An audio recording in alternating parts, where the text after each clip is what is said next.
The first thing I noticed was the applesauce. Not because applesauce is dramatic. Quite the opposite. It is the sort of item that disappears into institutional life so completely that most people stop seeing it. Small foil cups, soft enough for people who can't manage solid food well, sweet enough to get medication down, cheap enough to buy by the pallet and forget. I worked in supply planning for a regional hospital network then, and on the Monday before everything changed, I came into the office at 6:40 in the morning and found 3 urgent requisitions sitting in my queue from 3 different facilities in 3 different counties. All of them wanted applesauce cups, thickened juice, absorbent pads, adult briefs, soft restraints, and battery-powered door alarms. Not one of those things by itself meant much. Together, they meant a certain type of patient. Confused, physically present, difficult to redirect, difficult to settle, and somehow not staying where they were supposed to stay. The odd part was not the volume. It was the timing. The requests had all been entered between 2:11 and 3:03 a.m. That was what made me sit back in my chair and look at the screen a little longer than usual. My name is Nathan Cole. I was 39 at the time, and I worked as a purchasing analyst for Lakeshore Regional Health, which sounded abstract when I said it at barbecues, and was abstract in the least glamorous way possible. I tracked what our hospitals, rehab centers, memory units, outpatient clinics, and satellite care homes actually used, then tried to make sure those things existed in the correct buildings before anyone started shouting about their absence. Most of my work involved numbers that only became emotional after people failed to respect them. How many nitrile gloves were used per bed per shift? How quickly a 72-bed rehab unit went through puree cups during flu season? What happened to oxygen tubing requests when a heat wave rolled through the county? How long it took a rural memory care unit to burn through linens if half the residents stopped sleeping through the night? I did not save lives in the dramatic sense. I moved probabilities around. I made shortages smaller and slower. If a place had what it needed, nobody thought about me. If it didn't, then I was the man on the phone being told, with unusual politeness at first and much less of it later, that people could not continue improvising around the same missing item. I liked the work more than most people expected me to. Supply planning is really just a quiet form of listening. A facility tells you what it needs, but what it needs is often not the same as what it orders. If a nursing home suddenly doubles its overnight laundry requests, it is telling you something about the people inside it. If an emergency department requests more paper scrubs than IV pumps, that tells you something too. Buildings and institutions rarely speak plainly, but they do speak. By then, I had been doing the job for 12 years, long enough to know what ordinary disorder looked like. Flu season, norovirus, heat injuries, staffing shortages, weather interruptions, temporary panic. They all had patterns. They rose, peaked, and settled inside recognizable margins. What I saw that Monday morning did not fit any familiar margin. I opened the 3 requisitions and laid them beside one another on the screen. North Creek Rehab, St. Anne's Geriatric Center, Benton County Memorial, Psychiatric Overflow Wing. 3 different administrators, 3 different patient populations, same overnight cluster of items. I checked the notes fields. Increased wandering after sundown. Repeated room exit attempts. Need auditory alerting without relying on call light system. Multiple failed redirection episodes overnight. Soft foods preferred for compliance. Compliance. That was the word that held my eye longest. Hospitals and care facilities use polite words when they are trying to keep one category of problem from contaminating another. Compliance can mean swallowing medication. It can mean staying in bed. It can mean agreeing not to walk into the wrong corridor with an IV line trailing behind you. It can mean 100 things, most of them more human than the word allows. I got up, filled my mug in the break room, came back, and pulled the weekend usage summaries for all facilities in our network. They were worse. Not catastrophic, not yet, but crooked. That is the word I would use now. Crooked in the way a picture frame hangs when one of the nails has started to come loose, and you know if you leave it alone too long, the whole thing will eventually slide off the wall. Night shift linen usage was up almost everywhere. Sedative requests had doubled at 2 sites. Door hardware batteries were moving in quantities I had never seen before. And the memory units were asking for meal replacements and disposable cups at a rate that suggested people were no longer reliably sitting still for meals. At 7:25, I called Anita in pharmacy at Memorial because she was one of the few people I knew who still answered supply questions like they were questions and not accusations. "You're up early," she said. "So are you." I never went home. That told me something before either of us got to the topic. "What are you seeing?" I asked. She was quiet for a second. In the background, I heard a cartwheel rattling across tile and someone calling for a doctor in a tone that was not yet frightened, only tired. "You mean the official answer?" "I mean the answer you'd give if I were standing beside the coffee machine." She exhaled through her nose. "We're boarding 6 in psych overflow who should be in medical observation, and 4 in medical who should be in restraints. And nobody wants to say infection because their labs don't look neat enough. They're worse at night." "How worse?" "Restless, then fixated." She paused. "Doors, mostly. Hallways, exits.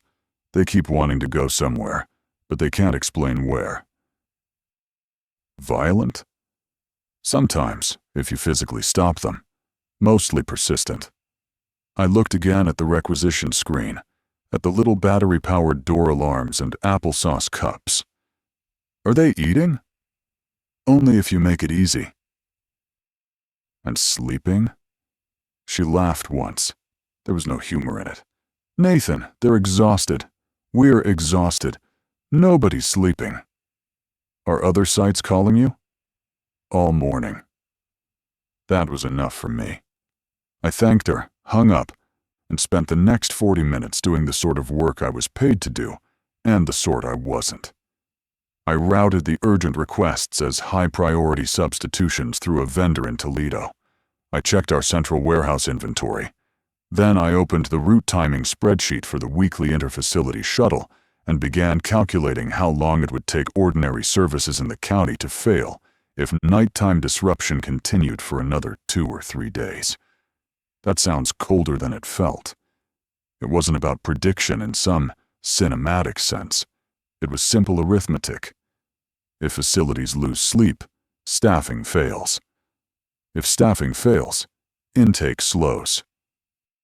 If intake slows, people wait in the wrong places.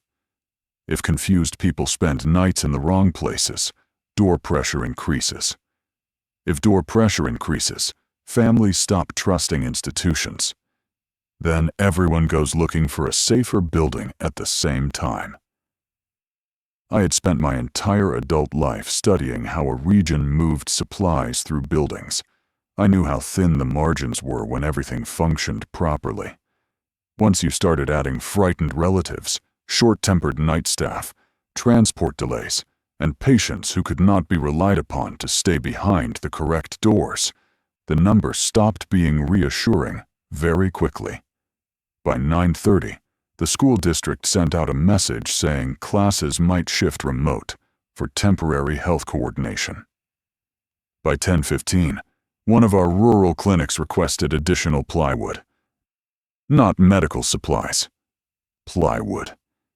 That request never even reached my desk normally, but the warehouse manager called me because the whole system had started improvising outside its lanes. "What kind of clinic needs plywood?" he asked. "The kind with glass side doors and not enough staff," I said. He didn't laugh. At 11, I drove home for lunch instead of staying on campus.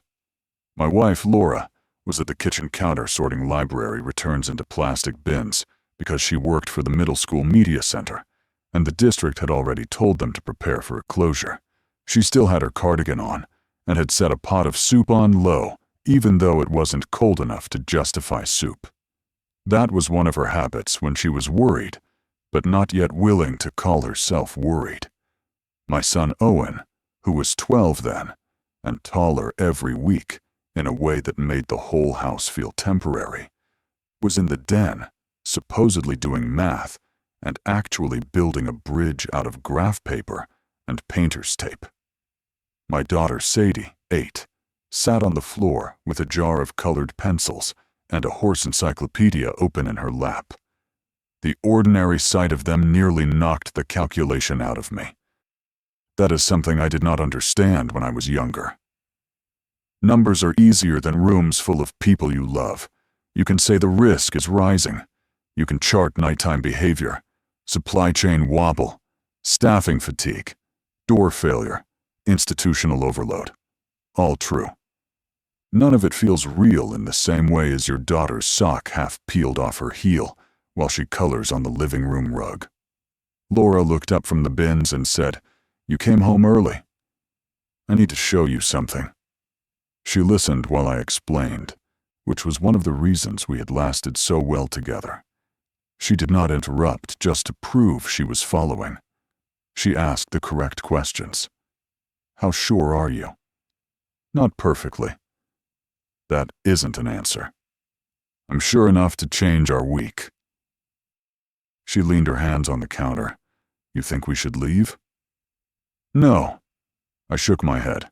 Everyone is about to think leaving is the smart move, which means roads, gas stations, schools, church basements, gymnasiums, motels. Too many doors, too much noise, too little control. She understood what I meant more quickly than most people would have, because she knew me, and because she had lived with a concrete room for 7 years. The concrete room was beneath our garage, behind the basement utility wall. Technically, it had started as a storm shelter. After the tornadoes came through Mercer County in the spring of 2019 and took the roof off a subdivision 12 miles south of us, I spent one whole summer building the thing in stages.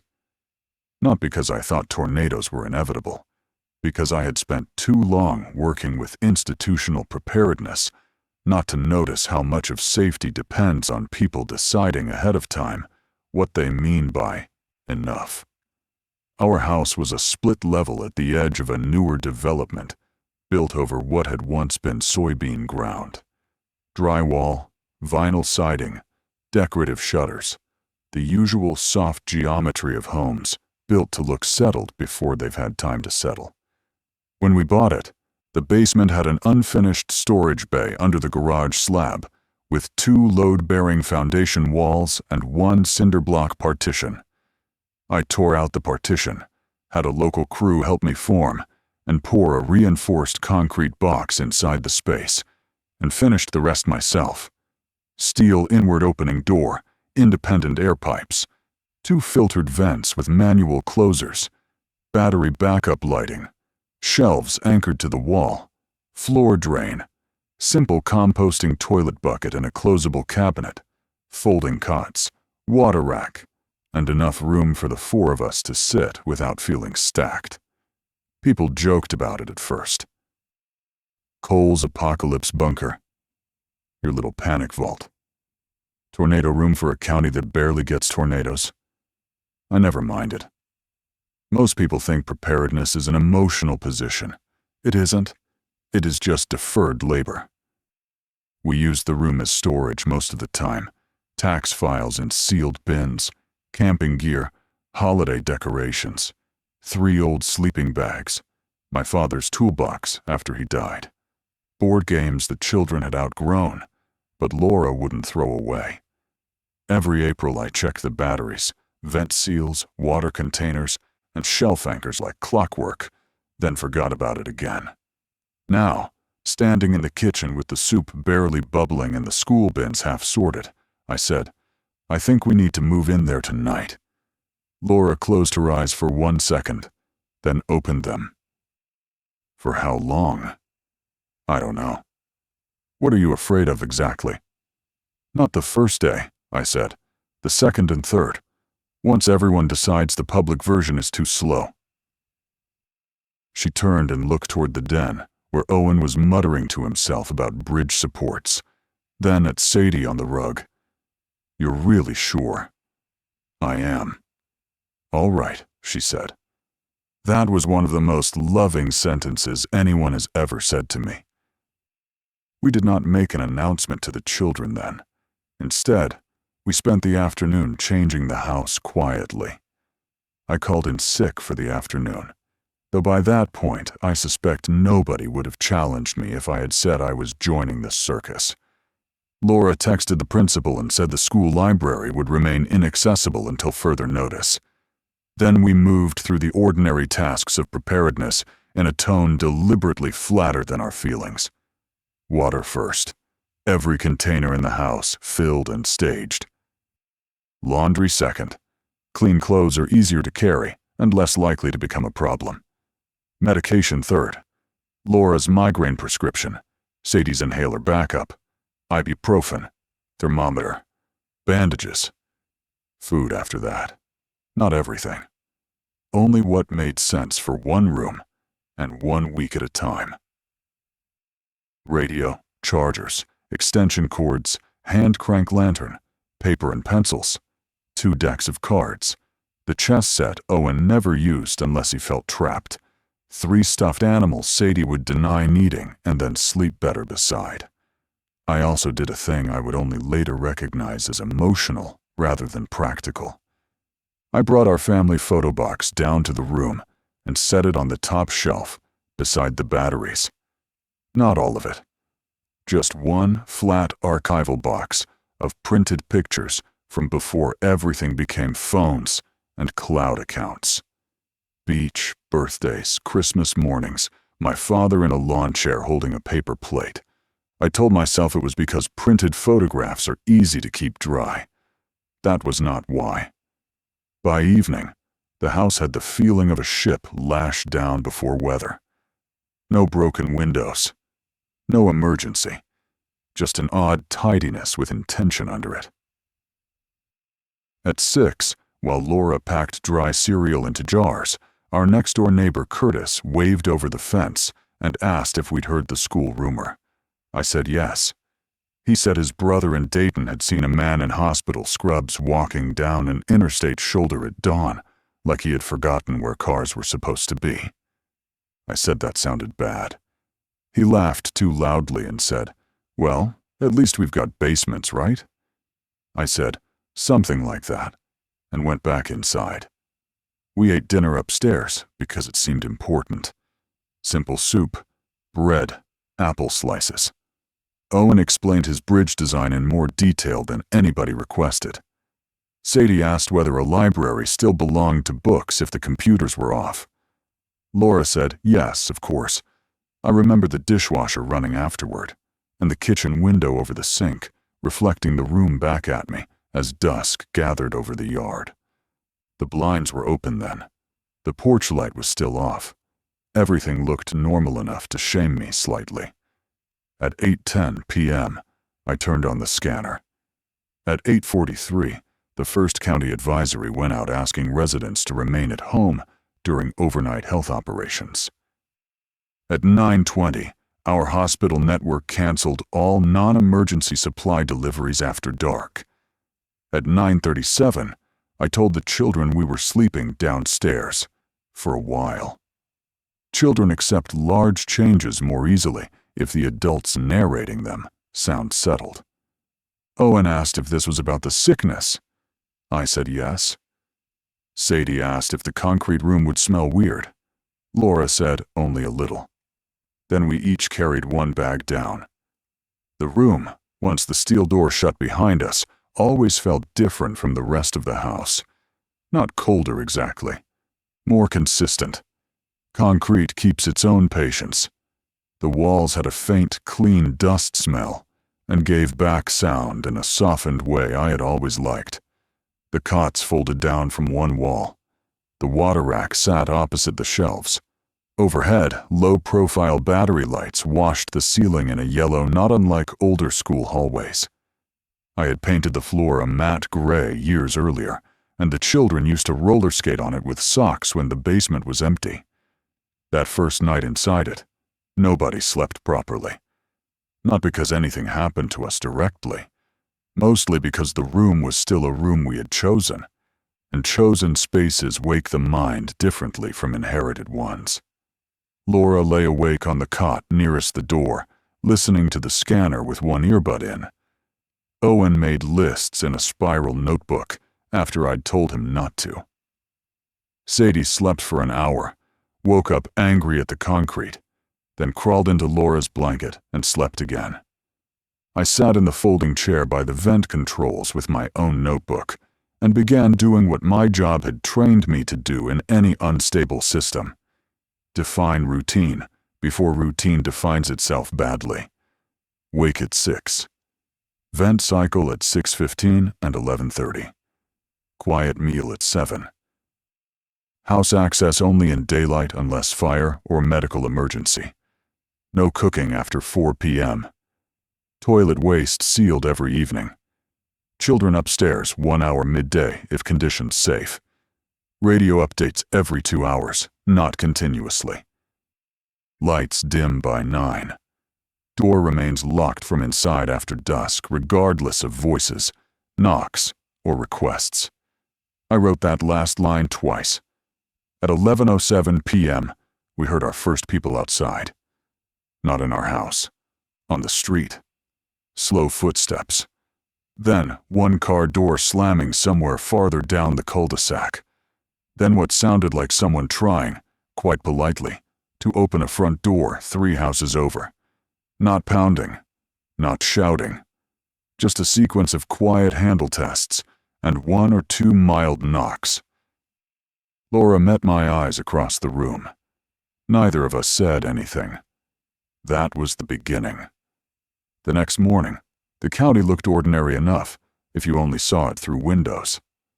The sun came up warm, lawns existed, mailboxes remained upright. A cardinal landed on the fence post by the grill and looked at the world with the usual self-importance of cardinals. But the road had changed.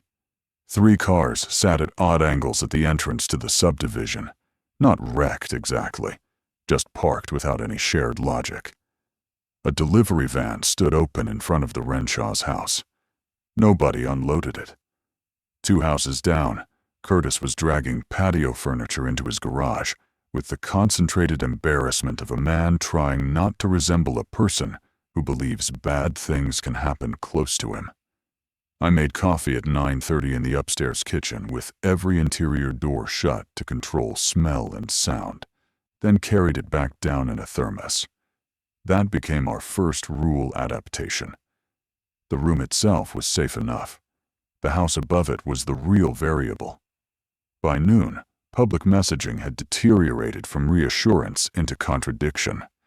Stay home, report symptoms, avoid contact, shelter in designated locations if advised, emergency school nutrition pickup postponed, county courthouse closed, Memorial Hospital diverting new walk-ins after 7 p.m., pharmacies operating reduced hours.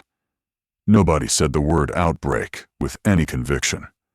That came later, after language exhausted its smaller evasions. I spent that whole first day learning the house as if it belonged to a facility instead of a family. Where did sound carry? Which floorboards announced wait? How long did cooking smells linger in the upstairs hall? Which windows could be blacked out without making daytime work impossible? How much water could the upstairs toilets waste before it became stupidity? What did the concrete room feel like after 6 hours occupied by 4 breathing people and 1 sealed bucket? I found answers slowly. The mudroom was the best daytime airlock because it sat between the kitchen and the back steps and had tile easy to wipe clean. The powder room on the main floor was the right one to keep active because its plumbing stack ran near the water heater and wasted less heat than the basement bath. The refrigerator compressor, once the house went quiet, was loud enough to matter if anyone outside had started orienting toward occupied sound. The children could tolerate 7 hours underground before they began becoming unkind to each other in trivial ways. By evening, the neighborhood had thinned. Some people left. You can tell when departures are permanent because of how badly things are packed. Pillows visible through rear windows. Pet carriers. No room left for subtlety. Other people stayed and performed steadiness. Porch lights on. Grill smoke. A radio audible from a deck. Somebody mowed a lawn at 4:30, which struck me as a final act of civic optimism, and maybe was. At dusk, I locked the steel door again. That second night brought the first clear pattern. From inside the concrete room, with the house above us dark, and the children finally asleep, I heard movement on the back deck. Not hurried, not deliberate enough to be an attack in any useful sense. A few slow footfalls, then stillness. Then what sounded like a palm or shoulder resting briefly against the sliding glass door. Pressure more than force. It remained there for perhaps a minute, then moved away. 20 minutes later, there were footsteps in the front yard, and the faint metallic sound of the mailbox being touched or leaned on. After that, nothing until around 1 in the morning when someone, or perhaps 2 people, tested the gate latch to the side yard and stood there long enough for me to imagine the exact angle of their heads.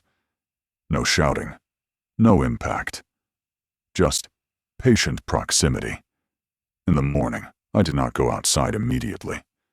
I made myself wait until full daylight and coffee and breakfast, and the reassuring boredom of wiping down the sink. Then I stepped into the yard and read what remained. Muddy shoe marks on the deck boards. Finger streaks on the sliding glass. One bent sunflower stem in the side bed. Nothing broken. They had not wanted in the way burglars want in. They had wanted orientation, thresholds, doors, where people belonged. That was the moment I stopped thinking of the illness in purely medical terms and started treating it as an architectural problem too. The infected, whatever else they were losing, still recognized enclosure, shelter, human pattern. They did not need language for it. They only needed the same instincts people use when they come home in the rain and move automatically toward lighted porches. That changed our routine again. By the 3rd day, we lived on a split schedule. The house by day. The concrete room by dusk. Silence after dinner. No heat, steam, television, or strong food smells after 4. Laundry only in late morning. Showers short and staggered. Blinds closed well before sunset, so the house stopped teaching the street where life remained. It would be easy to tell this as a story of tightening fear, but that is not how it felt inside it. It felt like care becoming more specific. Laura made the room livable in ways I never would have prioritized on my own. She put a fitted sheet over one shelf, so it became a curtain and not just storage. She assigned each of us a small basket for personal things, which reduced pointless searching. She brought down a lamp with a warm bulb and ran it off the battery bank because overhead light, she said, made everyone act like they were waiting in line somewhere. She started reading aloud after dinner, 1 chapter at a time, from a boxed set of old Narnia paperbacks someone had donated to the school library years before, and which she had never bothered to return. Owen became, without being asked, the keeper of the board. I gave him a dry erase sheet clipped to the wall, and he filled it with useful, child-sized categories. Water used. Batteries checked. Outside noises. Weather. Who slept badly. what we were low on. He took the task seriously enough that I trusted him with the scanner log too. That did more for his nerves than any reassurance from me could have. Children tolerate altered reality better when it includes a job. Sadie, for her part, turned the concrete wall behind her cot into a chalk mural of things the room was not. Trees, a horse, our kitchen window, the school library fish tank, a blue sky with clouds shaped like toast. She said the room listened better if it had pictures on it. I told her that sounded right. By the fourth day, my old work habits had found their place inside our new life. I inventoried every food item on hand and rotated by spoilage risk. I converted our pantry into a day-access staging zone, so we never stood upstairs longer than necessary deciding what to bring down. I shut off part of the house at the breaker to reduce phantom draws and noise. I moved the deep freezer contents into coolers packed with frozen water jugs so the compressor could remain unplugged until needed. I rigged the gutter downspout on the north side into 2 rain barrels by the basement stairwell, mostly for toilet flushing and wash water, though having another source calmed me more than it should have. What my profession had taught me, more than anything, was that comfort comes from understanding how long the margin lasts. By the 5th day, other people had started learning the same thing less gently. The scanner traffic grew quieter and more practical. No more calls about individual aggressive incidents. No more requests for reassurance. Just routing information. Fuel. Road obstructions. Door failures.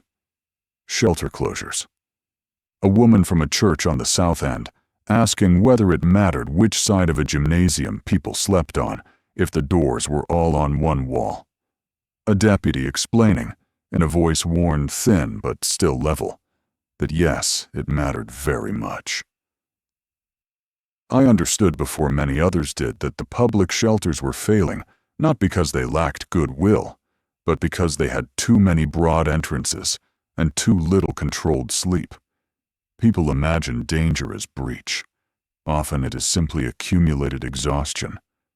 That was when Laura asked the question I had known would come. Should we have warned more people? We were upstairs at midday, making sandwiches in silence while the children played one quiet round of cards on the concrete room floor below. Through the kitchen window, I could see Curtis's driveway empty now. He and his wife had left some time the previous day. Across the street, Mrs. Halpern's curtains were still open, but hadn't moved in hours. "I don't know," I said. "That isn't like you." "No," I said, "it isn't." The truth was ugly in its modest way. If I'd called neighbors 2 nights earlier and said I think the hospitals are about to stop being places and you should all move into a sealed room before dark, most would have smiled politely and continued grilling. A few would have panicked inefficiently. Some might have come to us when their own plans failed, and our room would no longer have been ours. Preparedness, once named aloud, creates obligations faster than resources. "I keep thinking about Mrs. Halpern," Laura said. I did too. She lived alone, still drove herself to the pharmacy on Tuesdays, and once mailed Sadie a birthday card with $5 in it because cash feels more festive than a gift certificate. That afternoon I made a choice I can defend only partly. At 1:30, in full daylight, I wrote a note on a yellow legal pad. "If you are inside and reading this, stay inside after dark. Keep lights low. Do not open for voices. Use your basement laundry room if needed. If you need water or medicine, put a white towel on your mailbox before noon tomorrow." I folded it, walked it across the street, and slid it through her mail slot. No answer. No sound inside. Only the faint smell of old mulch and her wind chime ticking softly against the porch post. The next morning there was no towel on her mailbox. There are whole categories of grief that do not announce themselves with certainty. They only fail to become tasks. A week passed, then another. The illness became simpler in public language and stranger in lived experience. Zombie was not a word I used inside my own head at first, because it felt adolescent and unhelpful. But words are tools, and eventually the blunt tool becomes the correct one. Once the dead and the almost dead and the neurologically absent began occupying the same civic imagination, subtler terminology stopped doing useful work. The infected were infected. The dead were dead. The things moving at dusk between porches and side doors and shelter entrances were zombies, if only because everyone needed one short word for a very long fear. What remained interesting to me, even then, was how structured their movement was. They wandered, yes, but not evenly. They lingered where houses had lately been loud. They returned to sliding doors more often than solid side entries. They pressed near mudrooms and garages and breezeways, the intermediate parts of homes where people usually pause, unload, call for children, come back from weather. I began keeping a separate notebook, just for the neighborhood. House by house, light by light. When a place went quiet, when it drew attention, when movement returned. At first I did this because it gave shape to helplessness. Later, it became strategy. Our house had one critical advantage beyond the concrete room itself. The room was inside the house, not detached from it. That meant we could let the house above cool, darken, and seem intermittently abandoned, without ever having to move through open ground to reach safety.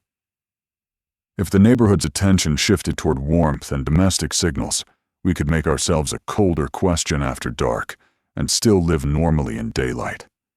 So I adjusted our systems again. Breakfast hot, lunch warm, dinner cold. One upstairs room at a time, active afternoon. No appliances with cyclic noise after dusk. Even the children's baths moved to late morning. I drained and shut the upstairs guest toilet because the refill hiss had begun to irritate me with its unnecessary civility.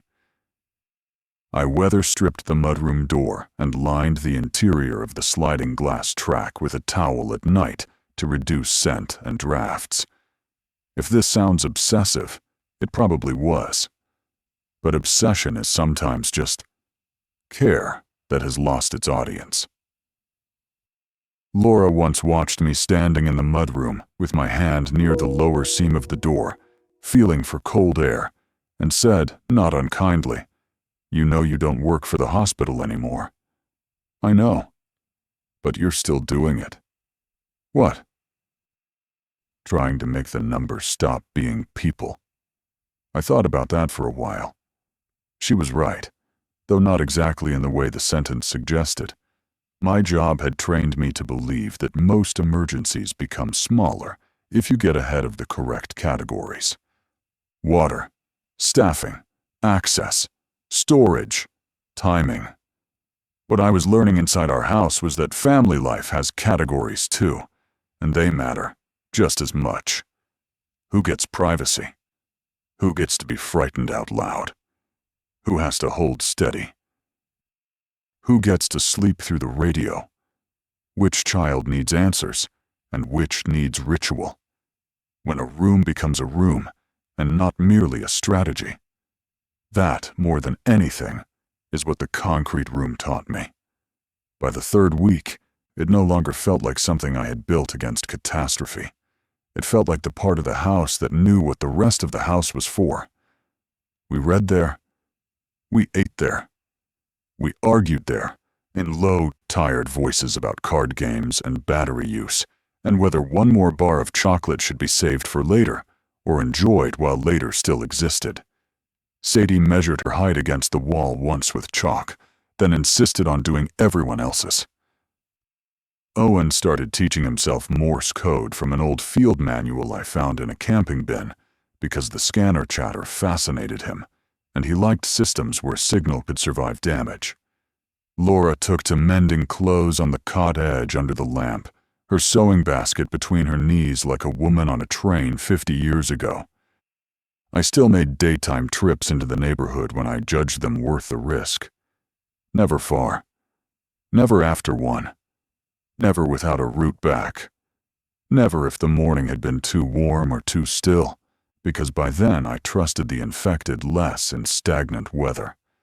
I brought home bottled water from the abandoned PTA shed behind the school on the hill, where supply boxes had been stacked for a fundraiser no one would ever hold.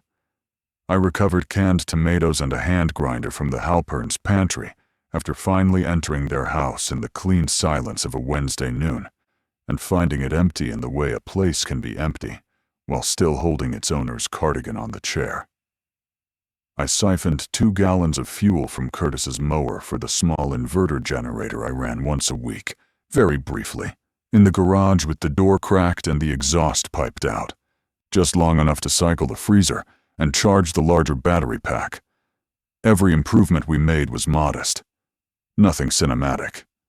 No barricades across the street. No rooftop lookouts. No sudden militia of organized cul-de-sac households. Just quieter competence. One afternoon I found a white towel on a mailbox at the end of Birch Lane 3 blocks over. Not one I had left instructions for. Someone else's signal. Or perhaps the migration of mine through gossip, radio, or luck. The house belonged to a man named DeMarco, who had run the little shoe repair shop downtown until people stopped repairing things as a category of faith. I left 2 jugs of treated rainwater and a note under a flower pot on his porch before noon the next day. 3 days later, there was a tin of instant coffee in return. That was the outer edge of our expansion. No compound. No new family inside the room. No speeches about rebuilding. Just careful exchange between houses that had learned not to introduce themselves loudly anymore. The zombies remained part of the neighborhood, but not its whole definition. That may be the strangest truth of it. Even under sustained threat, ordinary life does not vanish all at once. It thins. It rearranges. It lowers its voice. I still remember one Sunday in early May when Laura found a packet of carrot seeds in the junk drawer and said, "If we're still here in a month, we'll regret not trying." By noon, we had turned half the back flower bed into a small vegetable strip under a sky so clear it felt almost insulting. I kept watch from the mudroom. Owen hauled water in old juice pitchers. Sadie dropped seeds too close together because she said loneliness was bad for plants. At 4 o'clock, we washed dirt from our hands and went back underground before the neighborhood's second shift began. That, too, was survival. Not only securing, planting, labeling, teaching fractions by dividing beans into jars, laughing occasionally, because children cannot metabolize prolonged seriousness without deforming around it. The closest we came to losing the system happened in June. Heat changed everything. The house held warmth longer after dark. Our upstairs cooling options were limited because anything noisy or power-hungry became a beacon. The concrete room remained stable, as concrete will, but the transition hours, late afternoon into dusk, grew difficult. We had to choose between discomfort and visibility, and discomfort, over time, makes people sloppy. One evening, against my own rule, I ran the window unit in Owen's room after 6 because the second floor had become unbearable. It hummed for 40 minutes. That was all. At 9:18 p.m., there were 3 of them on the back deck. By 10 o'clock, 6. Not striking the glass, just occupying the space around it with such patient density that the whole house felt accounted for. We stayed in the concrete room and listened to their weight shift overhead through joists and insulation. One leaned long enough against the kitchen side exterior wall that I could hear the faint, dry drag of clothing on siding. Another touched the mudroom door repeatedly, not as a person trying to enter, but as a person confirming the edge of a thing. At 1 a.m., someone knocked once on the inner garage door from outside the house. Very gently. That sound passed through the house and down into the room with perfect clarity. Sadie, half asleep on her cot, whispered, "Daddy?" "I know," I said. I sat in the folding chair until dawn with my notebook open on my knee and wrote only one sentence. Noise counts as warmth. The next day I pulled the window unit entirely, and we changed our summer routine to match the house rather than the season. Basement afternoons. Upstairs only early morning. Cold washcloths. Open the north windows before dawn. Shut everything by 8. Cook only outdoors at noon on the charcoal grill behind the garage if wind favored us. Then seal the whole place again long before evening. It was inconvenient, dull, and deeply effective. Months passed. That sentence always feels false when I say it, because days in containment feel both enormous and very similar. But months did pass. June into July. July into the first brittle hints of autumn. People adapted in pockets. The county did not recover, so much has become granular. A church with a functioning well. 3 houses on Maple Drive that coordinated daylight scavenging. A veterinarian's office turned into a supply barter point. The old hardware store reopened for 1 hour every third morning under a hand-painted sign that said, "Cash if you have it, soap if you don't." I went there once with DeMarco's coffee tin and came back with screws, canning lids, and a box of chalk for Sadie. The concrete room remained our constant. By then, its walls were marked with dates, weather notes, Sadie's horse drawings, Owen's radio chart, and Laura's list of books read aloud. The shelves held less stored fear and more daily life. Socks, dried beans, hair ties, flashlight batteries, chess pieces in a jelly jar, my father's old wrench set. The room had become so thoroughly part of us that when the first cold night arrived and we delayed going down after dinner because the house itself felt safe for 1 more hour, Sadie said, "Aren't we sleeping in our real room?" She meant the concrete one. That sentence stayed with me. I had locked my family inside a concrete room because I believed the world was about to misunderstand buildings, and I was right about that. But I had also, without meaning to, given us a place where the rules were legible and therefore kind. That is what I think people miss when they tell stories about survival. They focus on fear because fear is narratively efficient. It produces decisions quickly. It clarifies stakes. But what keeps people alive over time is not fear. It is readable order. A room where everyone knows when the lights dim, where the water is kept, who checks the radio, which shelf holds medicine, what to do if someone knocks, how long soup smells last, who gets the pillow with the faded blue case because that's the one they've always preferred. When the first frost came, I wrote an inventory on the wall beside the vent lever and realized the room looked less like a bunker and more like the back room of a careful small business. Labels, dates, quantities, notes in 2 different handwritings, a child's drawing taped crookedly in the corner. It made me oddly proud. The final shape of the story is quieter than the title suggests. I did know, earlier than most, that the outbreak was coming in any form that mattered. Not because I was prophetic, because I had spent too many years watching institutions ask for the wrong things just before they failed. Applesauce, door alarms, soft restraints, extra linens, plywood. The world gives notice. It just rarely uses dramatic stationery. And yes, I locked my family inside a concrete room. But locking is only the first verb. After that came organizing, listening, washing, rationing, labeling, teaching, repairing, planting, waiting, reading, and sleeping. It became a life. Smaller than before, harsher in some ways, simpler in others. We did not win anything. We endured inside a structure I had once built for weather, and then taught it, and ourselves, how to bear a different kind. We still slept there at dusk, long after the neighborhood grew quieter. Even when the deck boards above us no longer held unfamiliar footsteps every night.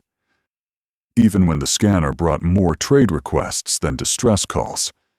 Even when the garden out back gave us carrots crooked as fingers and tomatoes that tasted more hopeful than they had any right to.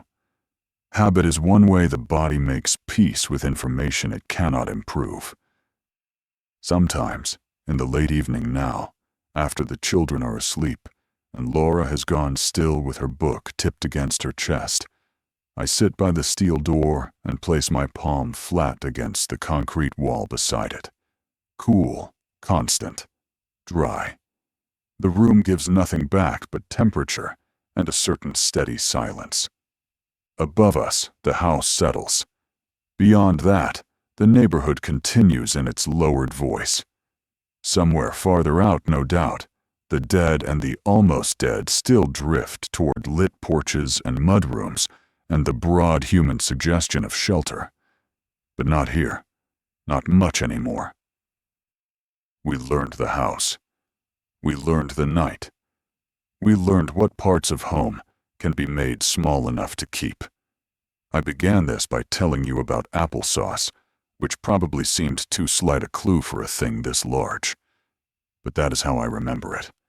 Not as sirens or headlines.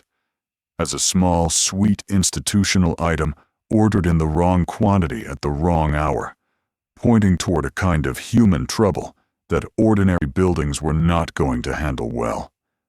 The concrete room handled it well.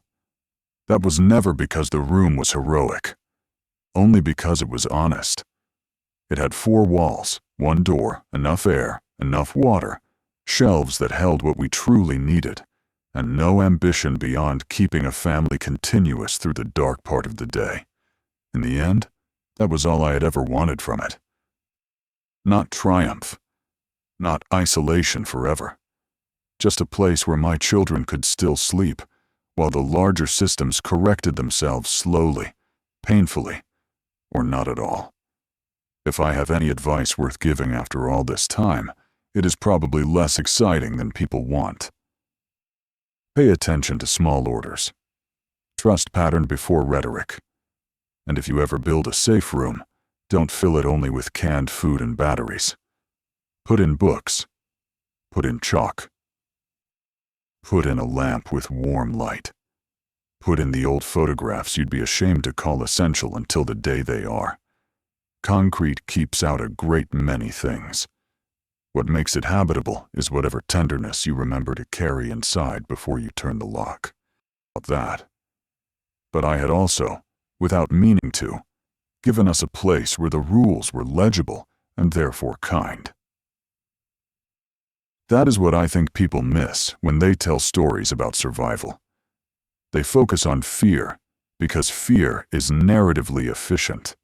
It produces decisions quickly. It clarifies stakes. But what keeps people alive over time is not fear. It is readable order. A room where everyone knows when the lights dim, where the water is kept, who checks the radio, which shelf holds medicine, what to do if someone knocks, how long soup smells last, who gets the pillow with the faded blue case, because that's the one they've always preferred. When the first frost came, I wrote an inventory on the wall beside the vent lever and realized the room looked less like a bunker and more like the back room of a careful small business. Labels, dates, quantities, notes in 2 different handwritings, a child's drawing taped crookedly in the corner. It made me oddly proud. The final shape of the story is quieter than the title suggests. I did know, earlier than most, that the outbreak was coming in any form that mattered. Not because I was prophetic, because I had spent too many years watching institutions ask for the wrong things just before they failed. Applesauce, door alarms, soft restraints, extra linens, plywood. The world gives notice. It just rarely uses dramatic stationery. And yes, I locked my family inside a concrete room. But locking is only the first verb. After that came organizing, listening, washing, rationing, labeling, teaching, repairing, planting, waiting, reading, and sleeping. It became a life, smaller than before, harsher in some ways, simpler in others. We did not win anything. We endured inside a structure I had once built for weather, and then taught it, and ourselves, how to bear a different kind. We still slept there at dusk, long after the neighborhood grew quieter. Even when the deck boards above us no longer held unfamiliar footsteps every night. Even when the scanner brought more trade requests than distress calls. Even when the garden out back gave us carrots crooked as fingers and tomatoes that tasted more hopeful than they had any right to. Habit is one way the body makes peace with information it cannot improve. Sometimes, in the late evening now, after the children are asleep, and Laura has gone still with her book tipped against her chest, I sit by the steel door and place my palm flat against the concrete wall beside it. Cool, constant, dry. The room gives nothing back but temperature and a certain steady silence. Above us, the house settles. Beyond that, the neighborhood continues in its lowered voice. Somewhere farther out, no doubt, the dead and the almost dead still drift toward lit porches and mudrooms and the broad human suggestion of shelter. But not here. Not much anymore. We learned the house. We learned the night. We learned what parts of home can be made small enough to keep. I began this by telling you about applesauce, which probably seemed too slight a clue for a thing this large. But that is how I remember it. Not as sirens or headlines. As a small, sweet institutional item ordered in the wrong quantity at the wrong hour, pointing toward a kind of human trouble that ordinary buildings were not going to handle well. The concrete room handled it well. That was never because the room was heroic, only because it was honest. It had 4 walls, 1 door, enough air, enough water, shelves that held what we truly needed, and no ambition beyond keeping a family continuous through the dark part of the day. In the end, that was all I had ever wanted from it. Not triumph. Not isolation forever. Just a place where my children could still sleep, while the larger systems corrected themselves slowly, painfully, or not at all.